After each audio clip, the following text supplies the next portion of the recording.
Everyone to today's webinar, California Employment Law Update.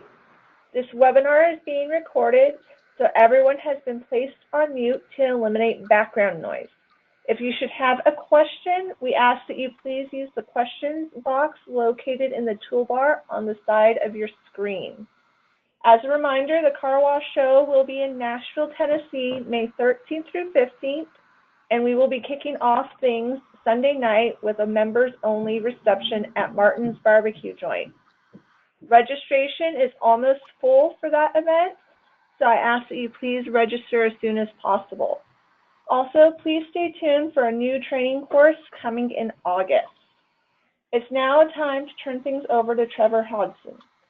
He brings over 20 years experience in advising executive management, in-house corporate legal counsel, labor relations administrators, and human resource professionals. Trevor, now it's all yours. Excellent. Thank you very much. If there's any problems hearing me, please let me know. I've got a program here, a presentation that's going to walk through the trends that we're seeing in employment and labor law. It does have a California tint to it here, but there's a lot of trends that are nationwide, and so these trends will apply regardless of the jurisdiction that you may be in. I do appreciate questions all the way along. I know that this format is not as personal and engaging, but I do have my question box open, so if you have questions as we move along, I encourage you to ask them, and I'll respond to them through this presentation. I will take questions at the end as well. So let's get started. We want to start first here with some issues associated with the hiring practices. And the trend that we see here in this setting, and really across the employment and labor sector, is the idea of privacy. Now, this is a case that dealt with background checks and the process for properly engaging with the recruit in a manner that would allow for the background check, both a credit check and a criminal background check. In California, there's two different laws that have to be complied with. The employer in this particular setting had complied with one of those laws, but not the other. Authorizations, written authorizations were necessary, but the authorization for each law was slightly different. And the authorization that was used in this case only complied with one of the two laws. Even though the authorizations were very similar and the authorizations seemed like they should be able to be used in either case, because of the slight difference statutorily in the way that the authorization was supposed to be completed, the court decided that the background check was improperly done and privacy rights were violated. So the takeaway here and the trend that we're seeing is the very technical nature and the high priority that's being placed on privacy. So background checks are very easy to do these days. People jump on social media and Google people very quickly and find out a lot. We need to be very, very careful in doing so. The privacy laws are increasing, and there is a requirement across the board that we need to comply with those privacy rights even before employment begins. And this is not just here in California, but throughout the nation. Privacy is becoming more and more stringent. That takes us now to the next concept here. This is this has kind of two trends that we're seeing here. One has a privacy element, and the other is a gender equity element of this trend. Under AB 2282, which is a California law that came out a couple of years ago, back in 2017, there was a prohibition on employers asking employees about their salary history. The reason behind that has some privacy elements, like we've already talked about, but it was also associated with the fact that there is a pay scale gap between men and women that's been well documented and is clearly the case.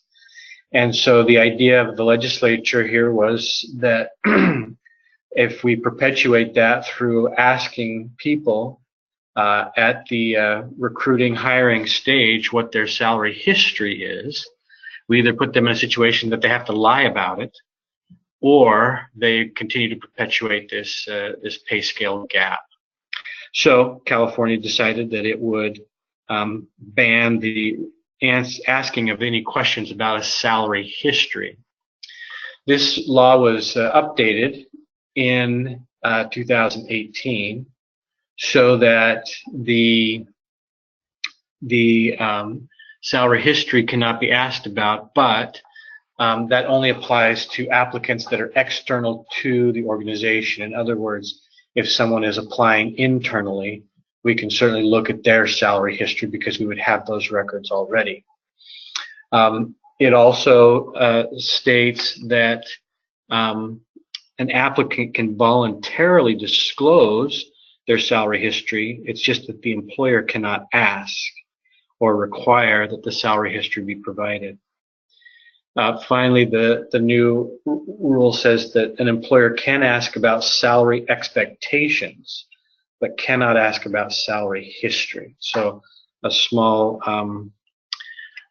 difference there, but significant. In our review of employment applications, we are regularly finding that employers have not taken this ban on salary history requests seriously. I would say almost 100% of the employment applications that we review continue to ask about the recruit applicants' employment history. So this is an area that we need to, again, be careful on.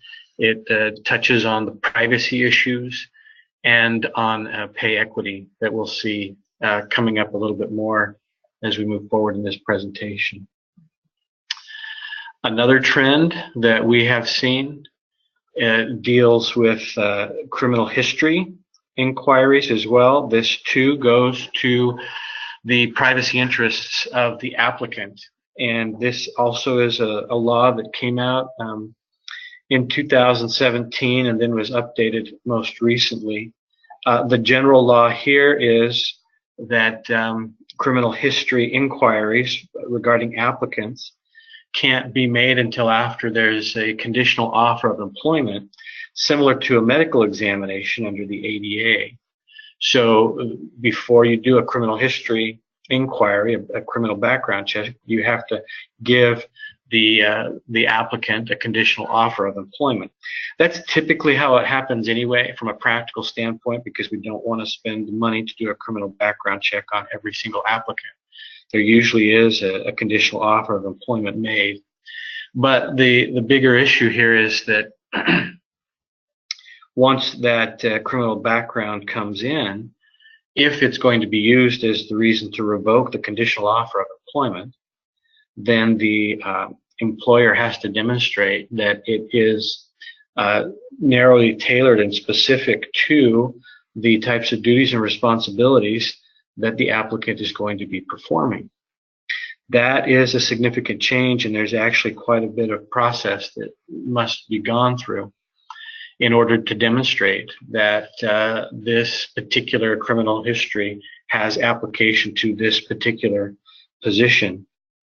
The change in the law here has to do with an exception. Under the original law, there was an exception that stated that if state or federal law required that or prohibited an employer from employing someone with a particular criminal history, then they were exempt from the entire law. But now what the exception has been narrowed to suggest only that there are just these narrow circumstances when you may ask about a criminal background of the applicant without having to follow these particular rules that have been put into place. So again, what we're seeing here is a narrowing of the employer's ability to delve into an employee's private conduct, and a need to justify any type of delving into someone's private conduct and history. A need to justify that by showing that it's closely related to, connected to the duties and responsibilities of the position. So just as an example, if someone has a criminal background that includes DUI or some sort of vehicular type of violation, if that employee is never going to drive, then that criminal background could not come into play, could not be used to revoke a conditional offer of employment. I think in the past there had been sort of a standard that if there had been any felony committed, regardless of what the situation was or what the position was, that was supportive of denying employment or removing someone from an applicant pool. And that just simply is not the case anymore.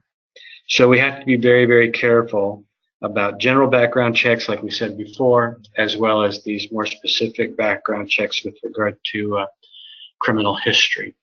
The trend is that we have to show why we're using this private conduct and how it's related to the position that will be held.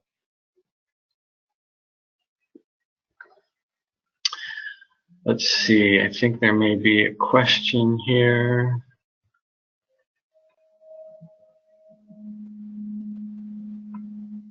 On applications, can you ask the applicant if they have ever been convicted of a felony? No, we can't do that anymore unless we have a specific exception to that, to this law. We cannot just simply ask across the board in an application. That has to come after a conditional offer of employment. Yep, that's the situation here. That's the change. Okay.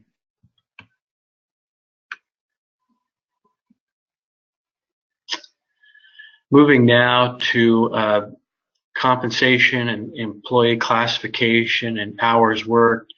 This, of course, to us is a huge trend that we've been seeing for quite a long time. And this Dynamex case is somewhat familiar to those who are involved in human resources and employment and labor issues. It was a case where drivers who had been classified as independent contractors brought a lawsuit, and the court determined that they were not contractors but were in fact employees, and that as employees they had all of the rights of all of the employment and labor laws. And of course that's not what the company had expected. So this Dynamex case has got a lot of press, and what is happening is it's changed the landscape a little bit, and the easy analysis is to just say that there is no ability to have independent contractors in California or under this standard at all. That's not entirely the case, and it is appropriate to talk this through just a little bit. The independent contractor classification has definitely been reviewed very, very carefully, and it's not just this case. It's been going on for several years. In fact, a couple of years ago, there was a statutory change under the labor code that has some pretty stiff penalties if we misclassify independent contractors. So this is a trend that's been occurring for quite some time. This most recent case, what it did is it changed the analysis of how you look at an independent contractor classification. So many of you are probably familiar with, in the past, one has looked at the element of control. That's kind of what everybody has thought about in an independent contractor setting. Meaning if I'm not controlling them, the place where they work, the time when they have to work, the kind of work that they do, all of this, the nature of the work, then if I'm not controlling that, then they can be an independent contractor.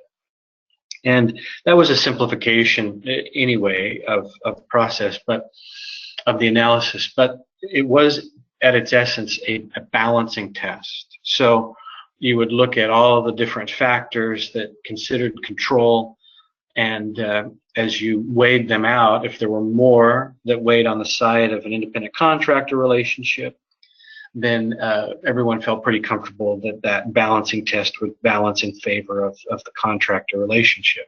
If there were too many that demonstrated more of an employment relationship, then that's where we got kind of concerned. What this new case has done, which changes the landscape just a little bit, is that it said this is no longer a balancing test, but there's actually 3 parts to the test, and you have to meet all 3, and control is just one. And that's what's kind of set everything in an uproar on this one, because instead of balancing, now we have to absolutely meet 3 different criteria. And the 3 criteria are, number 1, control, which we've always kind of looked at. Number 2, what is the nature of the work that's being performed, and is it the same kind of work that the employer does? So that's the second criteria. And then the third is a demonstration of independence, an independently established business of some sort. So as we look at a contractor classification under this Dynamex standard, they call it the ABC standard because there's 3 elements to it. The control one we're pretty comfortable with, and that has not caused a major problem. The one element that is now causing most of the concern is whether the work that the contractor is doing is in the usual course of the employer's business. So just as an example that I like to use, I just use myself. I'm a lawyer, and we do lawyerly things here at this firm. If I go out and hire another lawyer who also does law stuff, then that's going to be in the usual course of my business. And more likely than not, that's going to be an employee. I'm not going to be able to meet that test. On the other hand, if I'm a lawyer, I do lawyerly things, but I hire someone to come and paint our office, right? I don't paint. I'm not going to control that painter. It's not in the usual course of my business. And that painter is also doing things for lots of other people. They've got an independent business going on. Then that relationship is going to be clearly a contractor relationship and not an employment relationship. So I know that's a simplified version of the relationships, but it notes the point that you're looking now at what is the nature of the business of the employer and what is the nature of the business of the contractor, and they can't be the same. And that's what's created such a difficult situation in the analysis now. Just to take this a little bit further, using the same example that I've started with, if I'm a lawyer and I do lawyer stuff, but I hire a lawyer who practices a different area. For example, we practice labor and employment. Maybe if I hire someone who handles bankruptcy law or general corporate law or even employee benefits, which is different than the type of law that I practice, that becomes more nuanced. Becomes more of an effort to say, okay, the nature of my business is very narrow, and the nature of this other contractor, it falls outside of that. So that's where we get into some of the nuances. That's where we get into some of the areas where we can try to find a contractor relationship, even though the nature of the businesses are closely associated. The third element, of course, is the independence. This is demonstrated by showing that the contractor works for other companies, not just my own.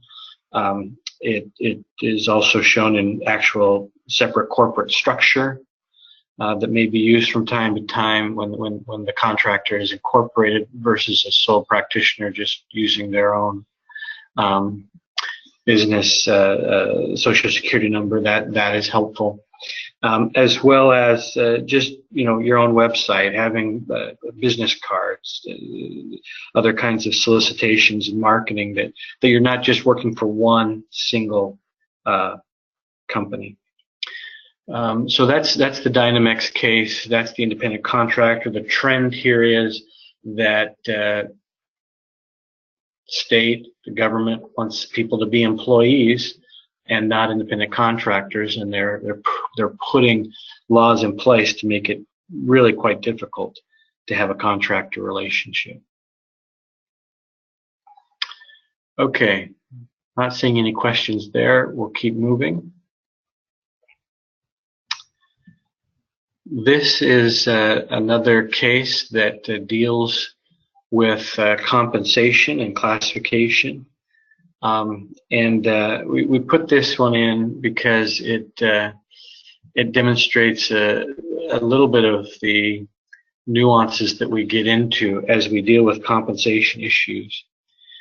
In this Alvarado case, Dart Container, what was happening was that the employer was paying overtime, and they felt that they were paying overtime properly because they were including in the overtime regular rate of pay some bonuses that were being paid. Now, I've dealt with some employers who don't even include bonuses at all in the regular rate of pay. These folks were including the bonus in the regular rate of pay to calculate the overtime compensation. But in their calculations, and I don't want to get too technical here, but they were dividing and calculating in one manner that seemed reasonable, but there was another manner, because of the nature of the bonus, that the employees believed that it should be calculated differently to their advantage, this overtime calculation. And so this went up to the courts, and the court ruled in favor of the employees, saying that basically that the more lucrative overtime calculation should be used when you're calculating overtime, even on bonuses, even on bonuses. So what the trend here is one that we've definitely seen for a long time, probably two. One, that wage and hour compensation laws are definitely favoring employees, and that's really across the board. The other, though, is that compensation law and calculation of overtime is extremely technical and not always intuitive. It's not always what you might think it would be, just by using common sense. It doesn't work that way, and you have to know the law, and you have to know the rules, and you have to follow the rules, which makes it a very, very technical area. And overtime compensation, overtime exemptions, and this additional incentive compensation, whether it be a bonus structure, commissions, piece rate, other way, these are very, very technical areas. And as you deviate from the hourly type of payment, as you deviate into any of these incentive compensations, you really, really need to be careful and make sure that you're technically correct, because these are the areas that there's a lot of lawsuits, and it's not getting easier. Everything just continues to get more and more complicated. That's the trend we're seeing. Similarly, in this Starbucks case that also received a little bit of press here, this is a case where the employer was asking the employee to, it was not at a management level, but at a lead level, to clock out. They were hourly employees, to clock out just prior to doing the last little bit of their closing duties, such as locking the store up and setting the alarm. There was also a few other duties that were given to this lead. For example, make sure the rest of the staff gets out to their car safely. And it was such a small amount of time that Starbucks felt like it was appropriate to follow the federal rule, which you see here, the FLSA de minimis exception. That exception, de minimis, is Latin phrase. It means just what it sounds like. It's just such a small amount, a de minimis amount, that we're not going to worry about it. There's a couple extra minutes each evening. It'll kind of round itself out at some point. And so the idea was we're not going to take any concern for that on the time records and the payroll records. We're not going to compensate for that.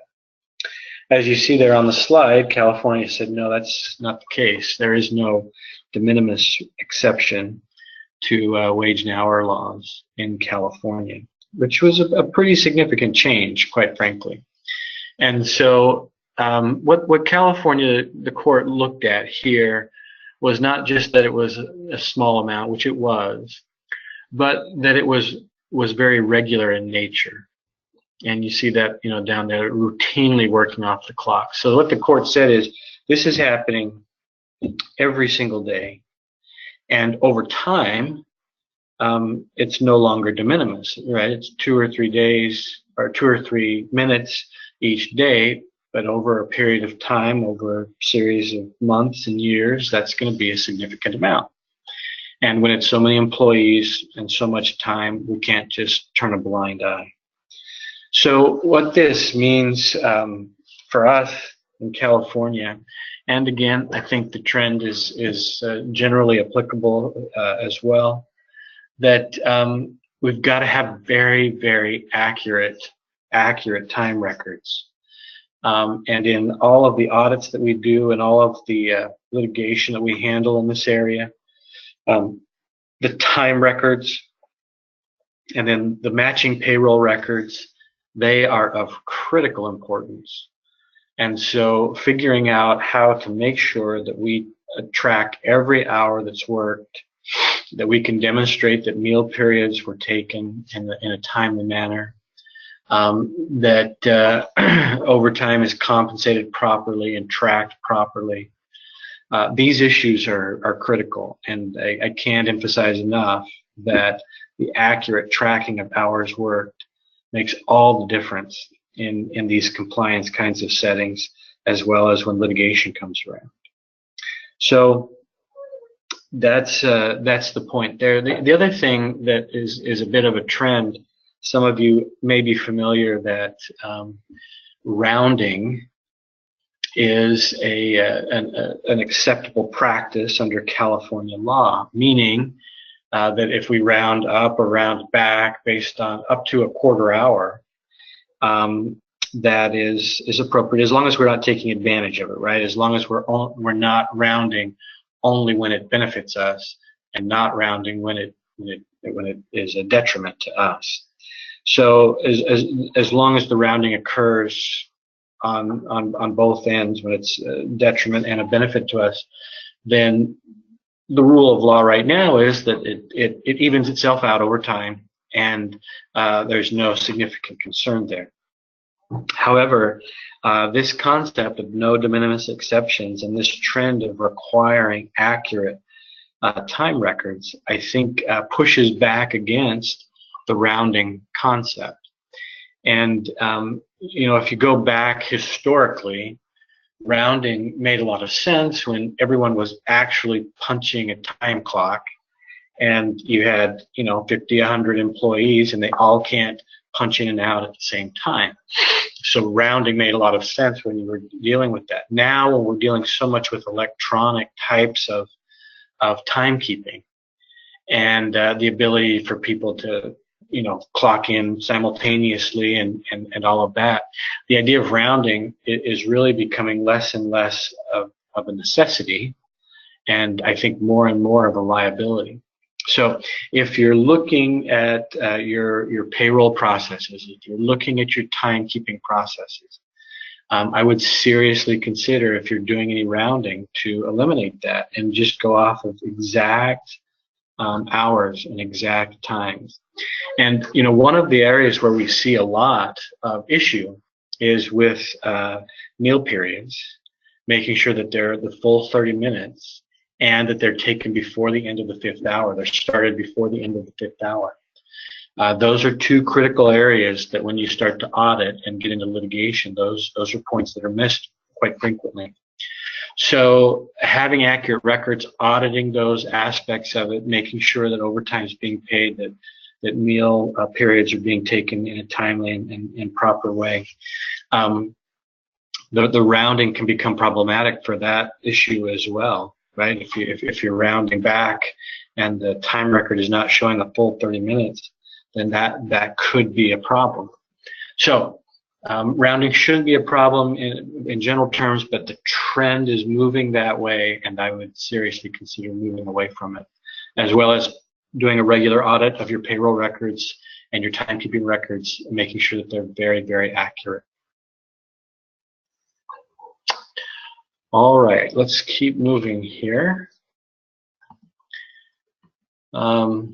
This is another case that has dealt with the compensation laws and the wage and hour laws.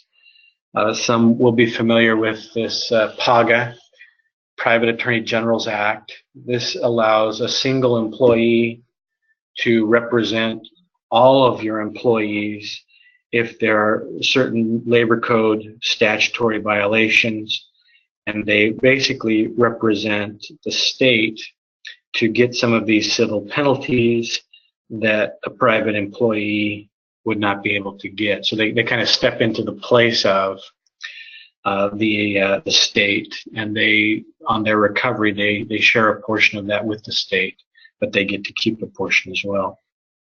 This case, what it said, that was a showing of a trend, which is the trend being that these PAGA claims are continuing to be on the uprise and can be very, very problematic for an employer. And the reason is this Huff case decided that the employee who's the representative, even if that employee has never been harmed by a particular violation of the labor code, he or she can still represent other employees who have been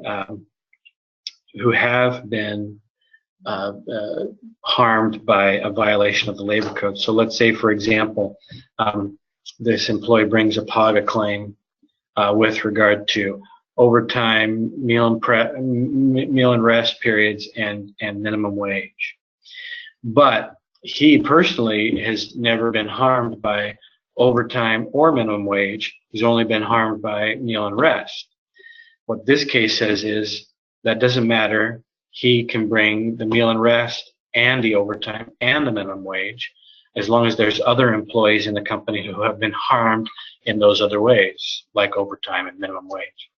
So what it does is it really opens up the door for a single employee to bring a broad-based claim on behalf of all the other employees, whether the other employees want to be involved or not, right? Remember that this employee is stepping into the shoes of the state.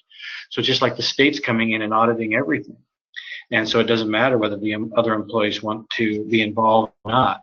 This is a broad-based, basically an audit by a private employee who definitely is going to have an attorney, taking the place of the state and looking at all of the practices, regardless of whether that particular employee has been harmed by it or not. It's a big change. It's a big opening of the door here. And the trend is in that way, that these PAGA claims are becoming more and more prevalent. and the ramifications can be devastating. Oftentimes in these cases, we will see, a wage loss or the wage element being, a couple of $100s per employee, but the penalties, the PAGA penalties that are being claimed, can be 3, 4, 5, 10 times that amount. So the wage violation becomes really secondary, and this PAGA element becomes everything. And that's a definite trend. That is how these are being handled, and it's quite problematic. And it goes back to, again, being very, very careful with your time records and your payroll records, and making sure they're extremely accurate and audited regularly. This compensation issue is tip pooling, which is probably applicable in this industry like it is in the restaurant industry for sure. In the past, there's been a federal law that said no one who is not providing actual service at the table or to the customer could be involved in any sort of tip pooling.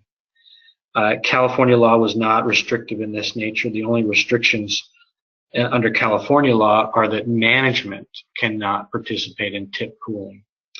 But there has now been a change in federal law which does permit now non-management folks to be involved in the tip pooling. So in a restaurant setting, that of course includes the cooks and the dishwashers and those sorts of things. In the car wash industry, of course, this would include other hourly folks, non-management folks who are in the back office and could be included in the tip pooling, which they could not be before. So this is a good change for employees. And really the only restriction we have, continues to be the case, is that we cannot include any management personnel at all in the tip pooling. So we have to be careful there. But that's a trend as well, compensation that is beneficial to the employees and not to management. One last one here on the compensation, and I just include this one because I know we're not in the petroleum industry here, but I think it does show a bit of a trend, and that's two things. There was a case last year that said basically that rest periods are not, you're not on call, you have to be completely off duty for your rest period. That sort of threw shockwaves throughout the industries. But in this exception to that, you have two things. One, the unionization. So if workers are unionized, there's definitely a trend toward taking them out of the statutory context and under the union contract and letting that sort of trump some of these laws. And then in this particular situation, it's the safety sensitive nature. And you start to see that safety sensitive is really, quite narrow. Sometimes we throw people into a safety sensitive position idea because they are maybe driving a forklift or some other type of vehicle.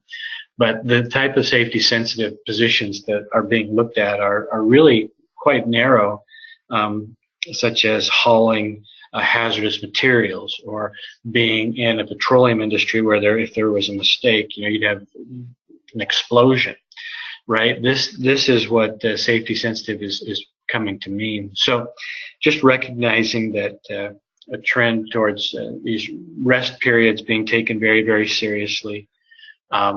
Safety sensitive is very, very narrow. I see that trend, and that unionization is actually a protection against some of these statutory moves.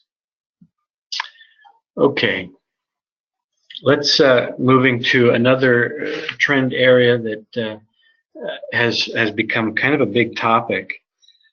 This particular case dealing with arbitration.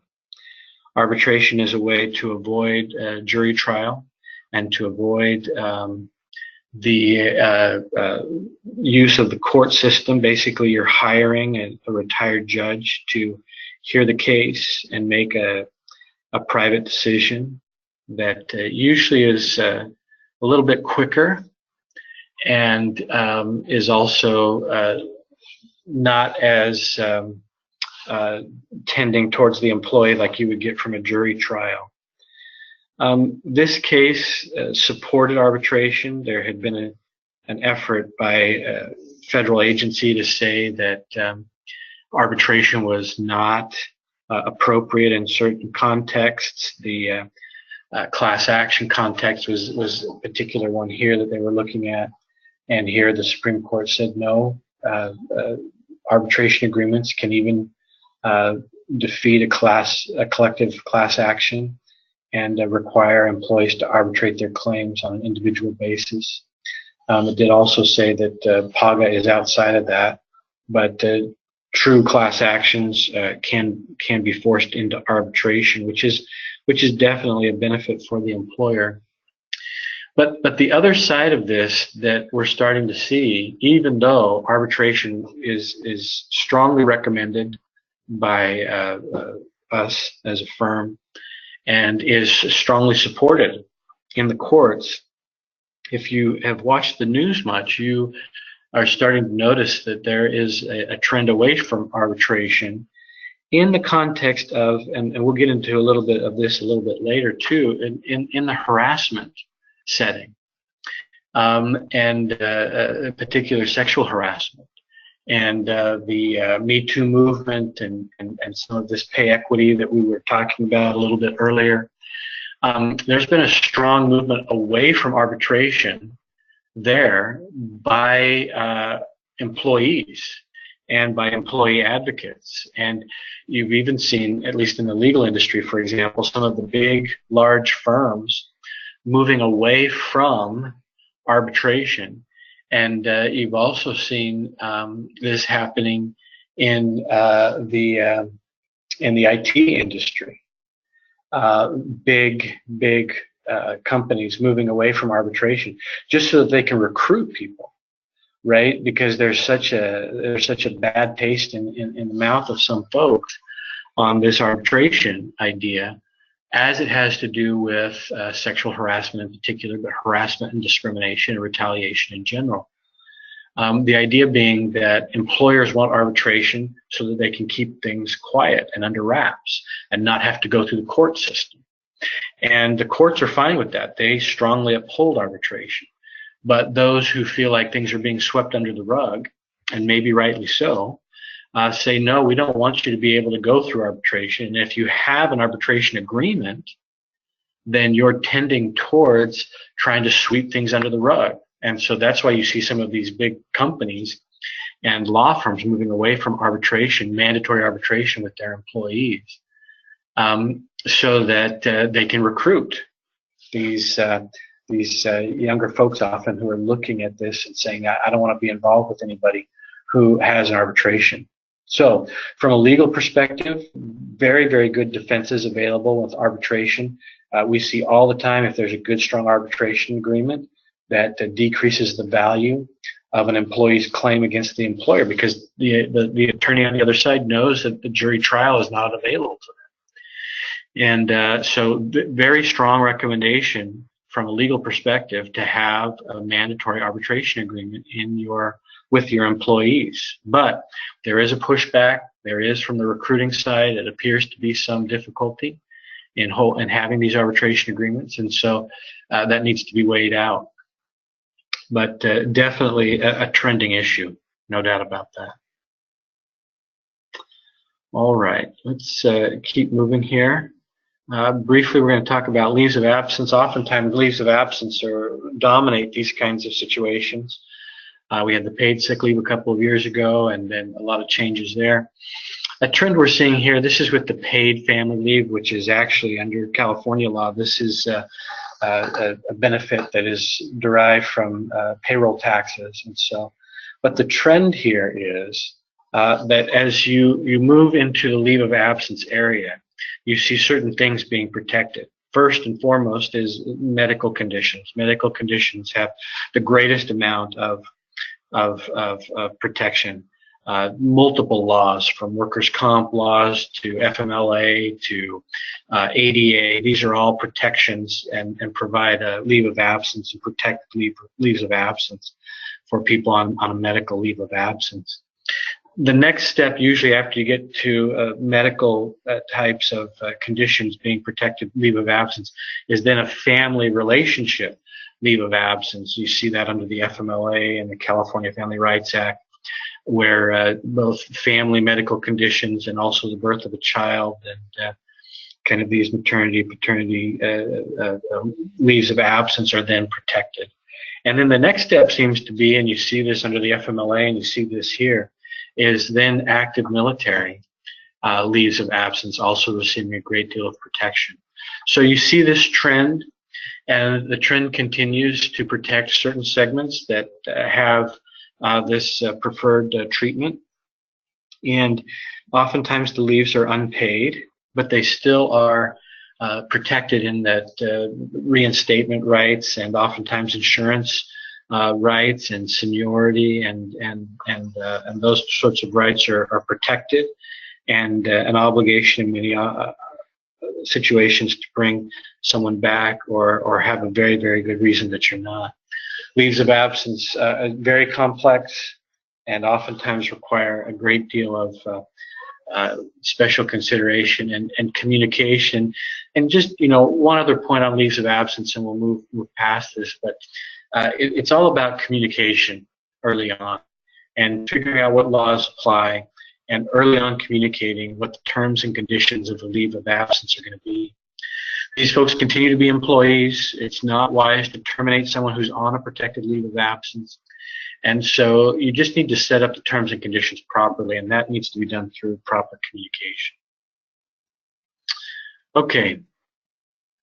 Another huge area where there's a significant trend, and we've touched on this a little bit already, but just to keep it going here, you have this real move towards protecting even more employees from harassment, and in particular, sexual harassment.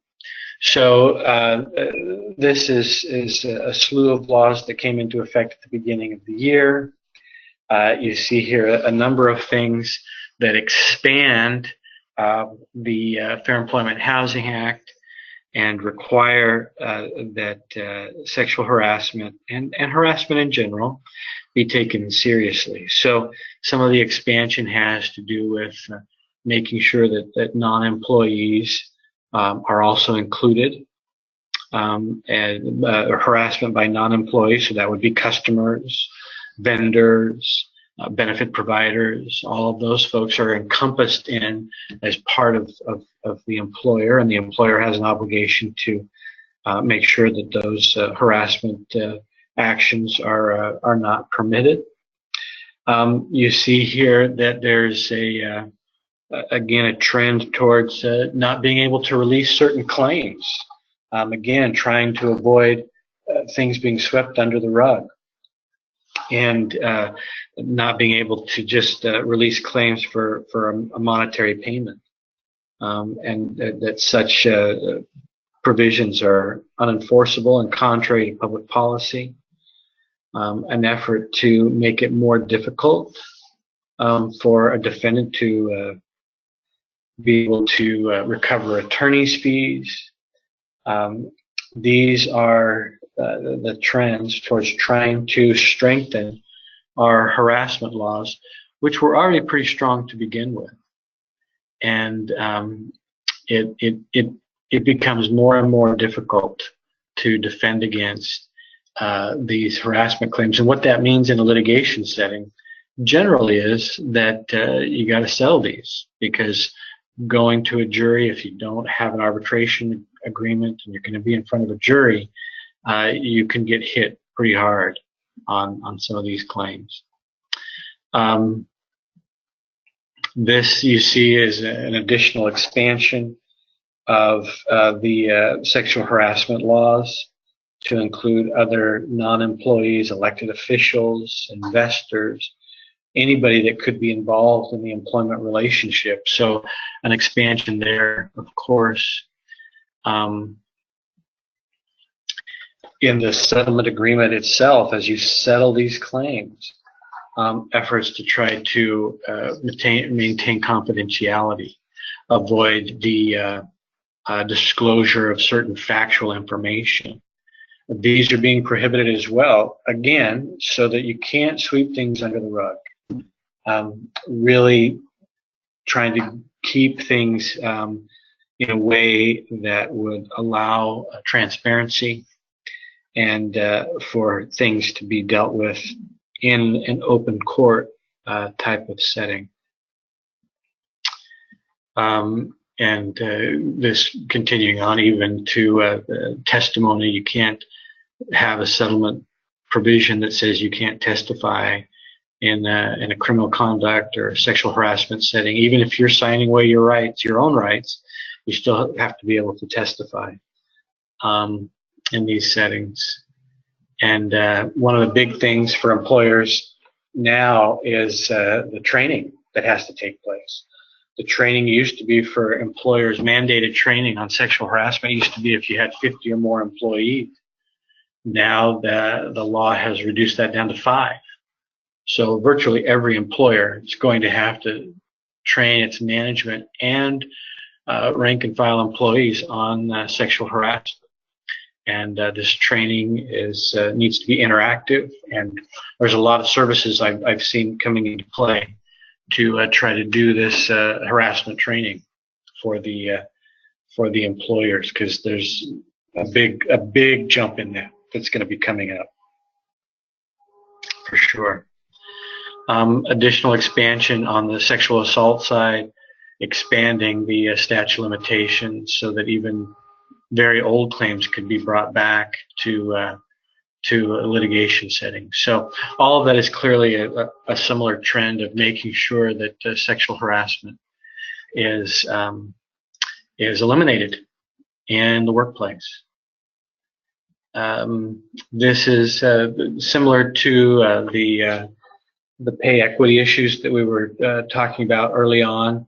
Another piece of this trend is the gender composition of the board of directors. Has to, if it's publicly traded, there has to be at least one woman on the board of directors. This is mandated. How this enforcement is going to come down is, I think, still unclear. But at this point, you see the trend, and the trend is to span that equity pay gap and make sure that all people are treated properly regardless of gender in the workplace.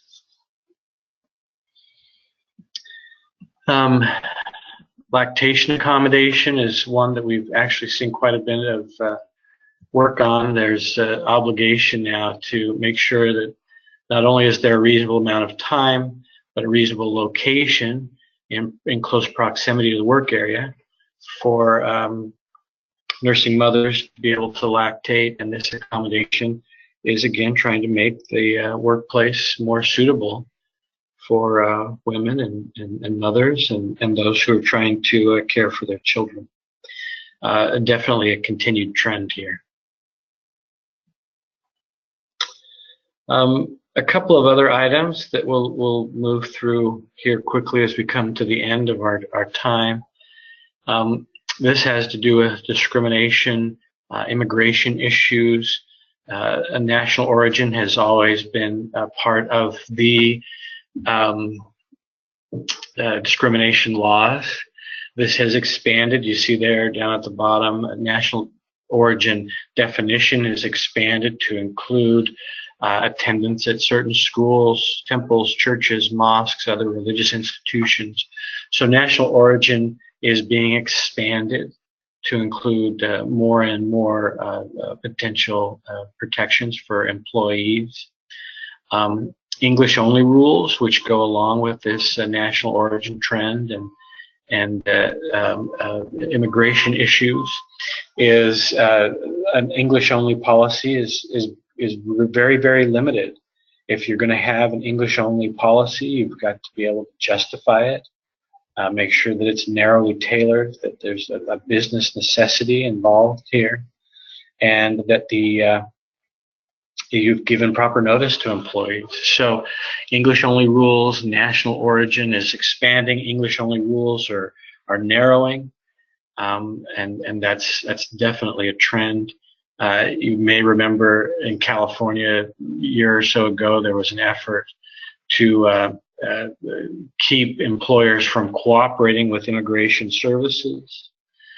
They said if you voluntarily allow immigration folks to come in, the federal immigration folks to come into your non-public areas, that we're going to fine you. The state of California is going to fine you. I thought that was at best a violation of constitutional law. A judge out there in the Eastern District of California agreed, and so that's not enforceable any longer. You can voluntarily allow federal agents to come onto your property. The state can't stop you from doing that. But it's definitely a trend that this issue of immigration, national origin, English-only rules, that continues to be a definite trend and issues to be looked at carefully. Lastly, just last couple points here. The employee handbook, the policies, the written policies that we have, they are coming under more and more scrutiny. The NLRB, the National Labor Relations Board, they are the ones that deal with labor issues, unions at the federal level. They have for some time been looking very, very carefully at employment handbooks and policies. And the National Labor Relations Act, the federal labor law, states that employees have the right to choose a union if they want to. It's by majority vote, but it also says that employers can't stop employees. They can't infringe on their right to choose union labor if that's what they want to choose, union representation. And so this National Labor Relations Board has looked at certain handbook policies with some skepticism. Policies that deal with things like photography and recording, rules against insubordination, disruptive behavior rules. These are rules that an employer, if they were trying to squash a union organizing drive, they would use. And so the National Labor Relations Board has come out with certain categories. Some categories of rules are clearly appropriate and they're not infringing on any rights.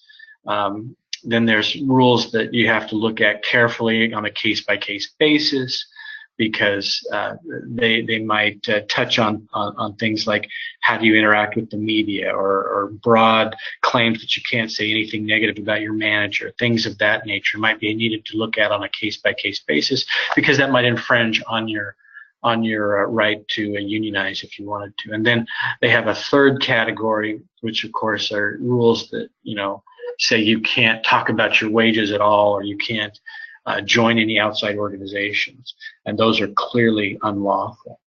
So the trend here is looking at handbook provisions, looking to make sure that they're lawful. Handbook provisions, written employment provisions, are becoming more and more critical. We use them all the time in litigation. We review them frequently.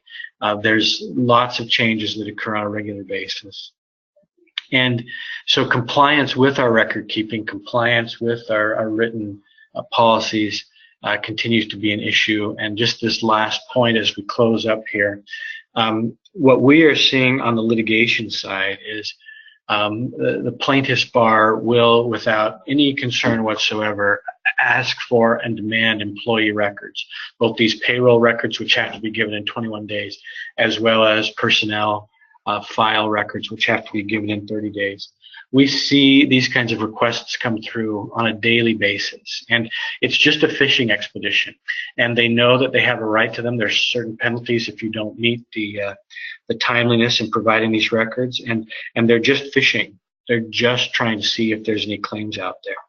So making sure your records, your time records, your payroll records, as I've talked about, personnel files, as well as the handbook provisions and written policies, making sure those are all in order. That is the key to strong and good compliance. Okay, that takes me through my presentation. I got us done right at 11. I will take any questions that anybody has, but I'll turn it back.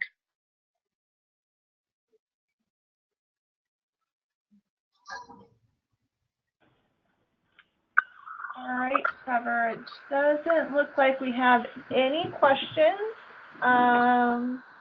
Give them another minute to see if they have anything. But I'd like to take this time to thank you for putting this presentation together. We really appreciate it. And yeah, just giving everyone a heads up, we've updated some more information for the August event. So please take your time today and take a look at that. Thank you, Trevor, and thank you, everyone. Have a good day. Thanks.